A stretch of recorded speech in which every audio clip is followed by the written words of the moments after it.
네. 자, 오늘 이제 뜨거운 채마주는 바로 포스코 인터내셔널입니다. 포스코 인터내셔널 요즘 또 뭐 에너지든 뭐 곡물이든 음식과 관련된 이야기든 계속해서 여러 가지 네. 이야기 나옵니다. 에너지 뭐 이런 곡물과 관련된 가격이 계속 올라가니까 뭐 쉽지 않은데 이 종합 상사들 뭐 몇 달 전부터 계속 이야기 많이 나오고 있죠. 네, 저도 한 저번 주인가 저저번 주에 종합상사를 얘기를 네, 해봤던 것 같긴 말씀해 하는데 종합상사 자체가 최근 들어서는 조금 이슈가 될 수밖에 없는 게 네. 에너지 대란이라고 이제 저희가 말은 하고는 있는데 이 에너지에 대한 것들이 한순간에 해소가 되기에는 쉽지 않은 현상이다 보니까 네. 한동안은 꾸준하게 왔다 갔다 할 수밖에 없다라고 생각을 하셔야 될 것 같고요. 에너지 관련주들은 사실은 방어주 형식으로 조금 가지고 계시는 게 저는 맞다라고 보고 이제 특히 이제 포스코 인터내셔널 같은 경우에는 우크라이나에서 사실은 한동안 수출을 못했거든요. 곡물에 대한 수출을 거의 못했었는데 이게 수치상으로 보니까 우크라이나에 옥수수랑 밀이 지금 2천만 톤을 보유 중이라고 하더라고요. 네. 수출을 못하고.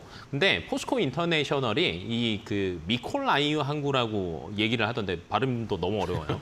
네. 네, 근데 여기에 이제 터미널을 가지고 있기도 하고 운영을 하고 있기도 하거든요. 그래서 지난 16일 날 우크라이나 옥수수를 한국으로 출발시켰습니다. 그래서 9월 중순, 이번 달 중순에 입항이 예정돼 있는데 이런 이슈들도 있다 보니까 조금 더 부각이 된 것으로 보여지고 있고 우크라이나도 지금 이제 스탠스를 조금 이제 뭐 기존에 수출을 워낙 못했었기 네네. 때문에 그걸 조금 늘리려고 하고 있거든요. 그러다 보니까 이 곡물 쪽으로도 또 종합상사가 수혜를 볼 수 있는 환경 자체가 만들어져 있기 때문에 저는 뭐 꾸준하게 종합상사 같은 경우는 보셔도 되지 않을까라고 예상하고 있습니다. 네, 좋습니다. 자, 그렇다면은 포스코 인터내셔널과 관련해서 오늘 그렇다면 지금 좀 매수를 해도 괜찮을까에 대한 궁금증도 바로 이어지네요. 네, 저 같은 경우는 스탠스는 매수가 맞다. 네. 라고 보고 있는 게 크게 보면 두 가지인 것 같아요. 뭐 이제 천연가스 랠리는 꾸준하게 이어지고 있고 최근 들어서 많이 오르긴 했지만 뭐 한 이틀, 3일 거래일 정도는 조금 선물 가격이 떨어지기도 했거든요. 근데 이제 러시아에서 또 가스관을 잠궜다라고 얘기를 하니까 또 바로 급등을 했단 말이죠. 그다음에 또 겨울이에요. 이제 독일 입장에서는 노스트림 잠궜다라고 하니까 아니, 우리 충분히 다 확보하고 있어. 라고 얘기하고는 있지만 실상 그게 다 어렵긴 해요. 그쵸. 그러니까 우리나라 같은 경우에도 정말 많이 오르다 보니까 뭐 괜찮아, 확보는 하고 있어라고 답변을 하지만 석탄 떼어납니다.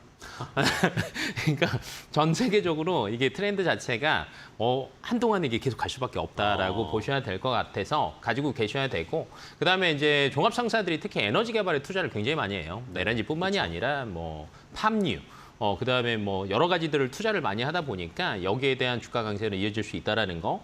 그다음에 이제 그때 당시에도 제가 탑픽으로 포스코 인터내셔널을 말씀을 드렸던 네네. 것 같은데 이 중에서는 흐름 자체는 저는 포스코 인터내셔널이 앞으로도 좋을 것 같아요. 왜냐하면 이제 미얀마 가스전에 대한 실적들이 본격적으로 잡히기 시작하고요. 그다음에 최근에 이제 포스코 에너지 합병 소식이 들렸는데 이 때문에 저는 종합 LNG 전문 기업으로서의 탈바꿈을 한다라는 것 때문에 또 플러스 알파. 네, 그다음에 이제 인도네시아에 아까 얘기했던 뭐 파뮤도 투자를 하고 있고 호주 쪽에는 또 석탄까지 투자를 하고 있기 때문에 2중, 3중 수혜를 볼 수 있는 구조를 가지고 있어서 종합상사주 같은 경우에는 꾸준하게 보시는 것도 저는 나쁘지 않다라고 보고 있습니다. 좋습니다.